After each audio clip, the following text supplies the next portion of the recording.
Welcome back to the Bearded Console Gamer and to the weekly update, wherein I present nuggets of the most important video gaming news from the last 7 days to keep you in the know. And it's been another crazy busy week for video game news. We'll be talking Resident Evil, Game Pass, Hitman 3, Cyberpunk, and so much more. So strap in, strap on, and let's get started. First up, let's kick off with a little bit of corporate drama, as this week saw an attempt by Microsoft to hitch up the base price of its Xbox Live Gold membership. The new approach would have seen the monthly price of gold for new subscribers go up by just a single dollar to $10.99, while a 3-month membership would have gone up by $5 to $29.99, and a 6-month membership would have set you back $59.99, which ordinarily would have netted you an entire year's worth of the online service. The move was a thinly veiled attempt to get gold members to make the jump over to the more expensive Xbox Game Pass Ultimate membership, and we know this because in the post announcing the price hike, Xbox laid out that customers would have the option of converting their remaining gold membership time into the equivalent amount of time for Ultimate membership. After this initial period, you'd be moved over to the more expensive subscription price of $14.99 a month for Ultimate. And just to be clear, I'm not saying that Ultimate isn't incredible value for money. It is. I have it and I love it. But consider that people paying for gold membership at the moment are already part of the Xbox ecosystem. The vast majority of them will know what the Ultimate service has to offer, and for their own reasons, whether it be financial or otherwise, they decided that they didn't want to make the leap over. So, making the more expensive service more palatable by significantly hiking up the cost of the gold membership is just an unquestionably cynical move. And the fact that that move came in the midst of a global pandemic when people are under increased financial stress just makes that decision look even more mercurial. And that's not to mention the fact that even free multiplayer-focused games like Fortnite require a gold membership in order to play online. These games are a great way to feel connected and to hang out with friends or randoms in a virtual setting even when you can't legally meet them in the real. Microsoft's proposed move would have given an ultimatum that threatened this coping mechanism. You could either pay more for what you have, you could pay a little more on top of that to get Ultimate, or if you can't stomach the price increase at all, you could simply be cut off from online gaming altogether. Thankfully, the new pricing model didn't go unnoticed, and it prompted an outcry from the gaming community and gaming journalists who empathized with the gold subscribers and couldn't fathom the weirdness of the seemingly self-owning strategy. And then something amazing happened. Microsoft actually listened and walked back their decision. In a blog post dated January 22nd, authored by the Xbox Live Gold team, they announced that they'd messed up, and that they wouldn't be changing the price of the gold membership after all. It was also announced that free-to-play games like Fortnite would no longer require the gold subscription at all if you wanted to play online. Now, this is a good move, and it is a customer-friendly move, but there are limits to the amount that we should be praising Xbox for walking back their price hike. They still made that decision, and had there not been a public outcry over the move, it almost certainly wouldn't have been changed.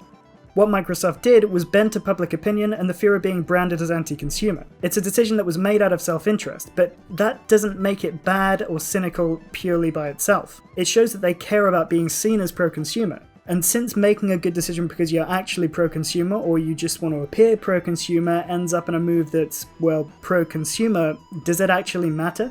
I don't think so. So long story short, good guy Microsoft is back. Speaking of Microsoft subscription services, earlier this week it was hinted that Fall Guys would finally be coming to Xbox Game Pass. However, this revelation was swiftly followed by confirmation from Devolver Digital in response to a Tom Warren tweet that there are absolutely no plans to bring Fall Guys to Game Pass. So someone's tugging on my gentleman's regalia here.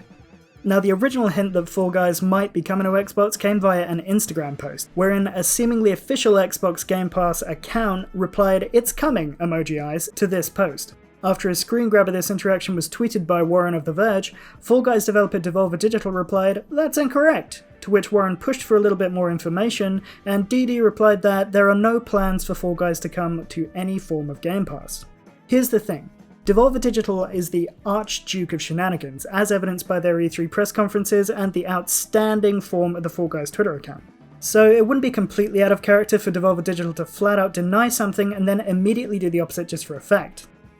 This week also gave us the Resident Evil Showcase, which featured a release date and gameplay for Resi Village, along with details on other projects that are in the works. And let me tell you, this presentation did a great job of heightening the levels of unbridled teenage arousal building around the release of Resident Evil Village. Now, people were already frothy about Village thanks to the reveal of this extremely tall vampire lady who took center stage on the internet earlier this month to the sound of rapturous leching. But it turns out that she isn't all that Resi Village has to offer, because new gameplay footage showcased during the event revealed that her daughters will also feature in the game, and that you might have to tangle with them while mum chases you through the castle Mr. X style.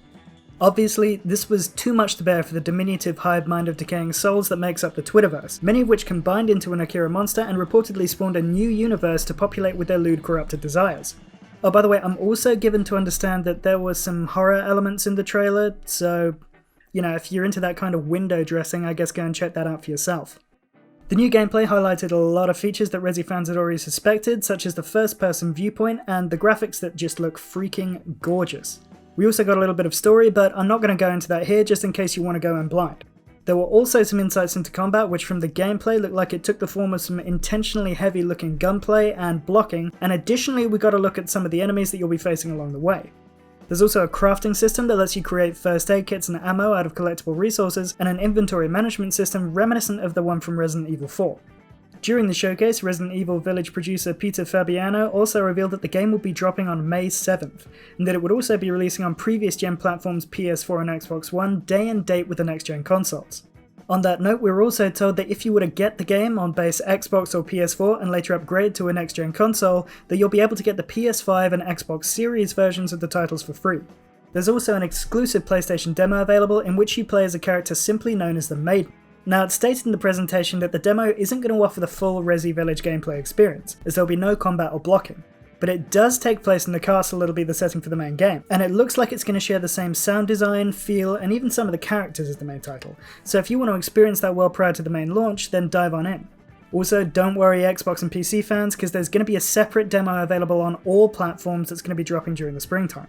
But Village isn't the only title that was on display during the showcase. We also got the reveal of Resident Evil Reverse, a multiplayer deathmatch offering featuring major characters from throughout the franchise.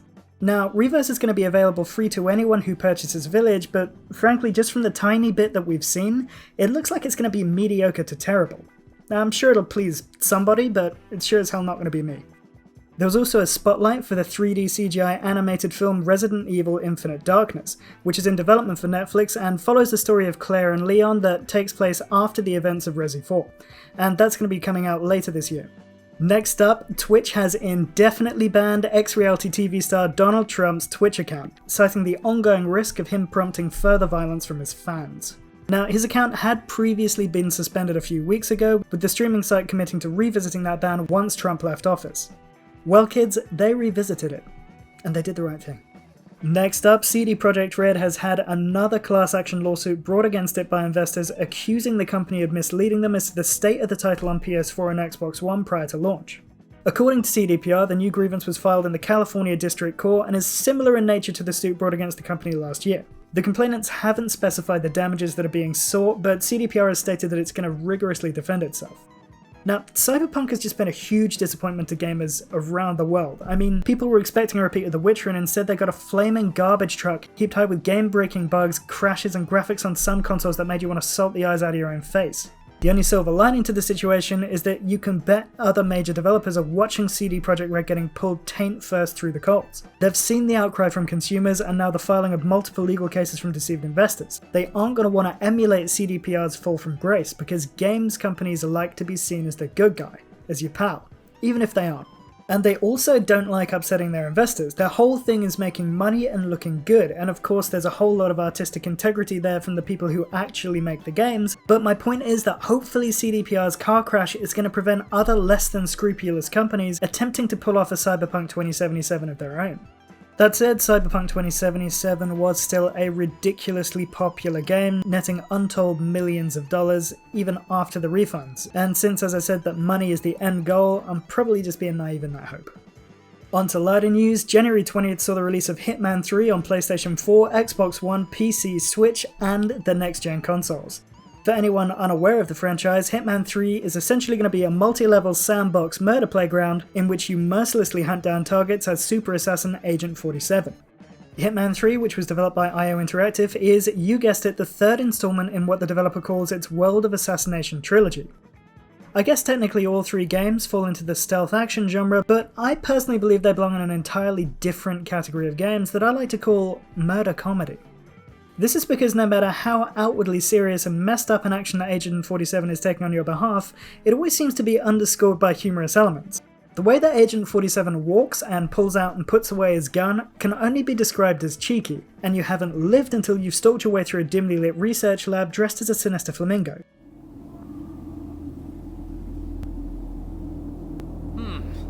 I'm sure I saw something, but nah, I'm probably just tired.